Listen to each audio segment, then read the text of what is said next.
এসে বলছে যে দিলীপ ঘোষ আজকে বর্ধমানে হকি স্টিক নিয়ে ঘোরাঘুরি করেছে। তো বলেছে যে এবার জমিয়ে খেলা হবে। আমি সাংবাদিকদের বললাম যে তৃণমূলের খেলা হবে, আর দিলীপ ঘোষের হকি স্টিক আর দুর্গাপুরে এসে স্টিক, কোনোদিন হচ্ছে ফুটবল। রাজনীতিটাকে গণ্য মূর্খরা যে খেলার জায়গায় নামিয়েছে, এটা আপনাদের মতো সাংবাদিকরা যারা অর্ধশিক্ষিত, তারা যতদিন না বুঝবেন গণতন্ত্রের চতুর্থ স্তম্ভ হিসাবে, ততদিন পর্যন্ত রাজনীতির লোকদের নিয়ে এবং ভারতবর্ষের জনগণকে নিয়ে শাসক দল খেলাই করবে। এই লোকসভা নির্বাচন কখনো আমার আপনার জীবন জীবিকার সমস্যার নিরূপণের বা হচ্ছে যন্ত্রণা লাঘবের জায়গা হতে পারে। কিসের নির্বাচন এটা? নীতি নির্ধারণের নির্বাচন। নীতি নির্ধারণ শতরূপ বলবে, আমি সেই জায়গায় যাব না, সময় কম। নেতা নির্ধারণ, ওই নীতিকে বহন করবে যে নেতা। কার নেতার কথা বলবো, কি বলবো, আমি অনেক মিটিং এই বলেছি যে দুর্গাপুরেও দেখেছে, এদিকে কাউন্সিলর ওদিকে চলে যাচ্ছে, লুট করেছে, ভোট দিতে দেয়নি, তারপরে বলছে যে আমি গঙ্গা জলে শুদ্ধ হয়ে গিয়ে আমি বিজেপিতে জয়েন করে। দারুণ ব্যাপার, ভোট দিতে যায়। আর সে এখন ভোট লুটের বিরুদ্ধে মানুষের কাছে হচ্ছে তারা বলছে, আর মানুষও হচ্ছে যা শুনছে আর মনে মনে যা ভাবার ভাবছে তা হচ্ছে নির্বাচনের সময় হচ্ছে বুঝিয়ে দেবে।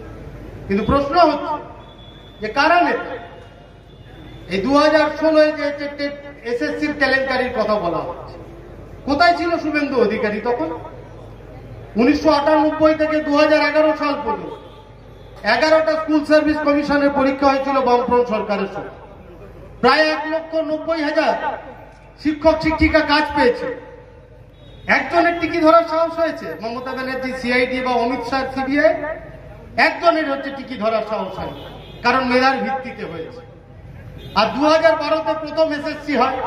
সে এসএসসি বামফ্রন্ট সরকারের যে পরিকাঠামো ছিল, সেই পরিকাঠামোতে এসএসসি পরীক্ষা, কোনো অভিযোগ আসেনি। কিন্তু অভিযোগ না এলে তো হবে না। মমতার তো মাল চাই, মমতার ভাইদের তো মাল চাই, আর মাল চাই বলে 2012 কাঠামোটাকে চেঞ্জ করে 2016-তে এসএসসি করলে কি দাঁড়ালো? 24 জন এখনো পর্যন্ত জেলে, শিক্ষামন্ত্রী থেকে শুরু করে সব। আর বিজেপিও খুব চিৎকার করছে এসএসসি নিয়ে। আমি বলি যে হচ্ছে গুগলে হচ্ছে সার্চ যদি করে, আমি বলতে সার্চ করুন যে ব্যাপক কেলেঙ্কারি, মেডিকেল এন্ট্রান্স নিয়ে মধ্যপ্রদেশে বিজেপির এই কেলেঙ্কারি, 2000 কোটি টাকার কেলেঙ্কারি, যা মমতা ব্যানার্জির এই কেলেঙ্কারিকে ছাপিয়ে গিয়েছে। 39 জনকে রাস্তায় খুন করে দেওয়া হয়েছিল, সাক্ষীকে, 39 জন সাক্ষীকে, তার কোন হচ্ছে প্রমাণ পাওয়া যায়নি। 100 জন হচ্ছে জেল হেফাজতে মৃত্যু হয়েছিল, 100 জনের।